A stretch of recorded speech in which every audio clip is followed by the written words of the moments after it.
আমি নিজে একজন গুলিবিদ্ধ যোদ্ধা। এই আসিফ নাহিদ এরা আমাদের দেখেছে, বারবার দেখেছে যে আমরা আন্দোলন করেছি। হাসিনার ভয়ে সবাই কিন্তু ভয়ে তটস্থ ছিল।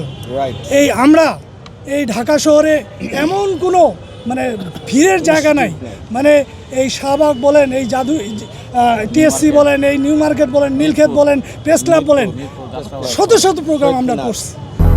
200-র বেশি সার্ভিস ও ফিচারে লেনদেনের সব বিকাশ অ্যাপে সম্ভব।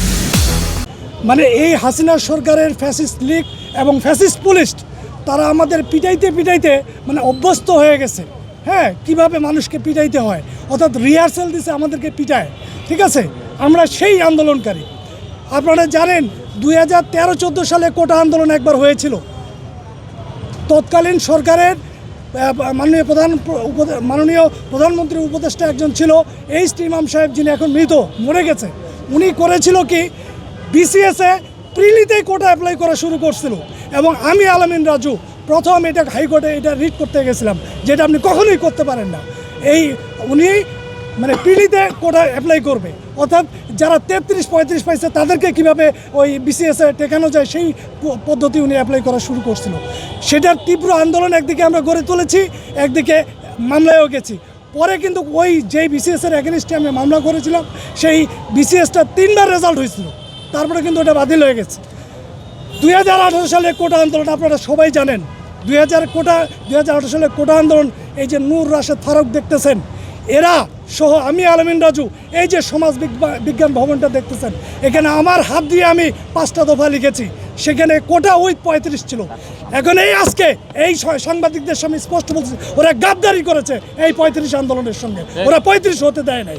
ঠিক আছে, আজকে এই 2018 গেল, আমরা যেমন কোটা আন্দোলন করেছি 2018 সালেও, এই 2024 সালে এখানে যারা দেখতেছেন 35 আন্দোলন শুধু গোটা ঢাকা শহরে না, গোটা বাংলাদেশের থানায় থানায় প্রত্যেকটা থানা জেলা কমিটি আমাদের এই জুলাই অভ্যুত্থানে অংশগ্রহণ করেছে। আমি নিজে একজন গুলিবিদ্ধ যোদ্ধা। আমরা মনে করেছিলাম এই সরকার, এই গত যে সরকার, আমরা মনে করেছিলাম তারা মনে হয় আমাদের এই বয়সীমা দাবিটা বাস্তবায়ন করে দেবে। এই আসিফ নাহিদ এরা আমাদের দেখেছে, বারবার দেখেছে যে আমরা আন্দোলন করেছি। যখন তাদের কাছে বসা হইলো, তারা নিজেরাই স্বীকার করতেছে, ভাই আপনাদের সামনে থেকেই আমরা আন্দোলন শিখছি, আর ঠিক আছে আমরা এটা নিয়ে করতেছি। কিন্তু তারাও এই 30 থেকে 32 করে চুপ করে থেকে গেল।